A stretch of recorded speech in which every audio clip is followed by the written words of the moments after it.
Hello friends, welcome to Rathi's kitchen. நான் உங்கள் ஏமா பேசுகிறேன். இன்றைக்கி நம்ம சேனலில் வீட்லேயே சுலபமாக பால் பவுடர் இருந்தால் போதும், இந்த குலாப் ஜாமுன் வீட்லேயே நம்ம குலாப் ஜாமுன் பவுடர் இல்லாமல் ஈஸியாக செய்யலாம். இந்த ரெசிபி எப்படி செய்யலான்னு வீடியோக்குள்ளே போய் பார்க்குறதுக்கு முன்னாடி நம்ம சேனலை முதன்முறையாக பார்க்குறீங்கன்னா சப்ஸ்கிரைப் பண்ணிவிட்டு கூட பெல் ஐக்கனை கிளிக் பண்ணிவிட்டு பாருங்கள் ஃப்ரெண்ட்ஸ். இப்போ வாங்க வீடியோக்குள்ளே போகலாம்.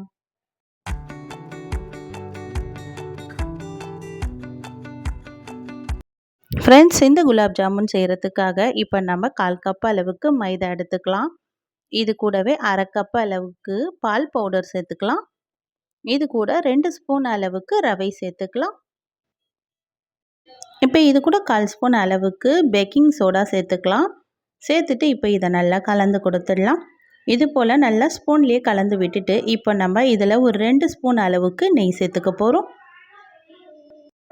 இப்போ இதை நெய் சேர்த்துட்டு இப்போ நம்ம கையில் இது போல் கலந்து கொடுத்துடலாம். இப்போ காசி ஆற வச்ச பால் தான், கொஞ்சம் வெதவெதப்பான சூடில் இருக்குது. அந்த பாலை தான் இதில் நான் சேர்த்துக்கிறேன். சேர்த்துட்டு இப்போ இதை நல்லா கலந்து கொடுத்துடலாம். ரொம்ப அழுத்தம் கொடுத்து கலந்து கொடுக்கக்கூடாது. கொஞ்சம் கொஞ்சமாக பால் சேர்த்து தான் கலந்து கொடுக்கணும். ஒரே நேரம் நம்ம பால் சேர்த்துட்டோன்னா அதுக்கப்புறம் மாவு ரொம்ப இலக கலந்து கொடுத்தது ஆகிடும்.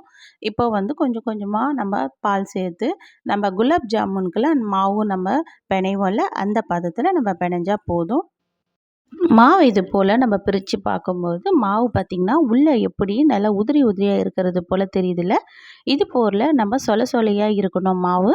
இது போல் இருந்தால் தான் கரெக்டான பதம். இது நல்லா ஒரு அரை மணி நேரமாவது குறைஞ்சது ஊறட்டும். ஒரு மூடி போட்டு மூடி வச்சிடலாம். இப்போ ஒரு 1/4 மணி நேரம் ஆனதுக்கப்புறமா நான் சர்க்கரை பாகு எடுத்துக்க போகிறேன். நார்மலாக நம்ம குலாப் ஜாமுனுக்கெல்லாம் பாகு காசுவோம்ல, அது போல் 1/2 கப் அளவுக்கு சர்க்கரை, 1/2 கப் அளவுக்கு தண்ணி சேர்த்துட்டு இதன் சர்க்கரை நல்லா கரைஞ்சி வர நேரம் இதில் நம்ம ஏலக்காய் பவுடர் ஒரு 1/4 ஸ்பூன் அளவுக்கு சேர்த்துக்கலாம். சேர்த்துட்டு இப்போ இதையும் நல்லா கலந்து கொடுத்துடலாம். இந்த சர்க்கரை நல்லா கரைஞ்சி கொதித்து வரணும். சர்க்கரை கொதிக்க ஆரம்பித்ததுலேருந்து ஒரு 5 நிமிஷத்துக்கு லோ ஃப்ளேம்லேயே இது கொதித்து வந்தால் போதும். இது நல்லா பிசுபிசுப்பு தன்மை வந்துடும். அது இல்லாமல் ஒரு கம்பி பதம் அளவுக்கு நமக்கு சர்க்கரை கொதித்து வந்துடும். சர்க்கரை கம்பி பதம் தெரியாதவங்க நம்ம ஒரு 5 நிமிஷம் ஸ்டவ்வை லோ ஃப்ளேமில் வச்சு கொதிக்க வச்சா போதும். இது கரெக்டான பதத்துக்கு நமக்கு வந்துடும். இந்த அளவுக்கு வந்ததுக்கப்புறமா இப்போ நம்ம ஸ்டவ் ஆஃப் பண்ணி விட்டுடலாம். ஆஃப் பண்ணி விட்டுட்டு இப்போ நம்ம இதில் ஒரு 2 ட்ராப் அளவுக்கு லெமன் ட்ராப் சேர்த்துக்கலாம். லெமன் ஜூஸை பிழிஞ்சு ஒரு 2 ட்ராப் அளவு இதில் சேர்த்தா போதும். இது அப்படியே ஒரு ஓரம் இருக்கட்டும். இப்போ நம்ம மாவு நல்லா ஊறி இருக்குது. ஒரு அரை மணி நேரம் ஆனதுக்கப்புறமா இது போல் நம்ம பிரித்து பார்க்கலாம். இது நல்லா ஊறி இருக்குது. இதை சின்ன சின்ன உருண்டைகளாக இப்போ நம்ம எடுத்து கையில் உருண்டை பண்ணி எடுத்துக்கலாம். ரொம்ப அழுத்தம் கொடுத்து நம்ம உருண்டை பண்ணக்கூடாது. இது போல் நல்ல மழை மழைன்னு நமக்கு உருண்டை பிடிக்க வந்துக்குது பாருங்கள். இது போல் நம்ம ஒரு ஒரு உருண்டைகளாக பிடிச்சி நம்ம ஒரு பிளேட்டில் மாற்றிடலாம். இப்போ எண்ணெய் கொஞ்சம் சூடாகி இருக்குது. எண்ணெய் சூடான எண்ணெயை நம்ம ஸ்டவ் லோ ஃப்ளேமில் மாற்றிடலாம்.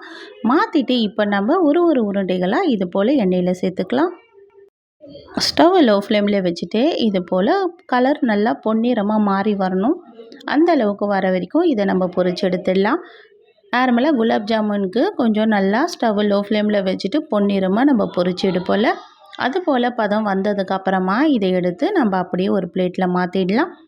இது நல்லா ஒரு 2லேருந்து 3 நிமிஷத்துக்கு இது அப்படியே நல்லா லோ ஃப்ளேமில் இது பொரிஞ்சு வர ஆரம்பிக்குது. இப்போ நல்லா கலரும் மாறி வந்துடுச்சு. இந்த அளவுக்கு வந்தால் தான் நமக்கு உள்ளே இந்த குலாப் ஜாமுன் நல்லா வெந்து வரும். இதை அப்படியே எடுத்து ஒரு பிளேட்டில் மாற்றிக்கலாம். இப்போ நம்ம பொரிச்சு வச்சுருந்த எல்லா குலாப் ஜாமுன் எடுத்து இந்த சர்க்கரை பாகில் சேர்த்துடலாம். இது நல்லா ஒரு 2 மணி நேரமாவது குறைஞ்சது ஊறி வரணும். சர்க்கரை பாகு கொஞ்சம் வெதப்பான சூட்லேயே நம்ம இந்த குலாப் ஜாமுன் சேர்த்தா தான் இது நல்லா ஊறி வரும்.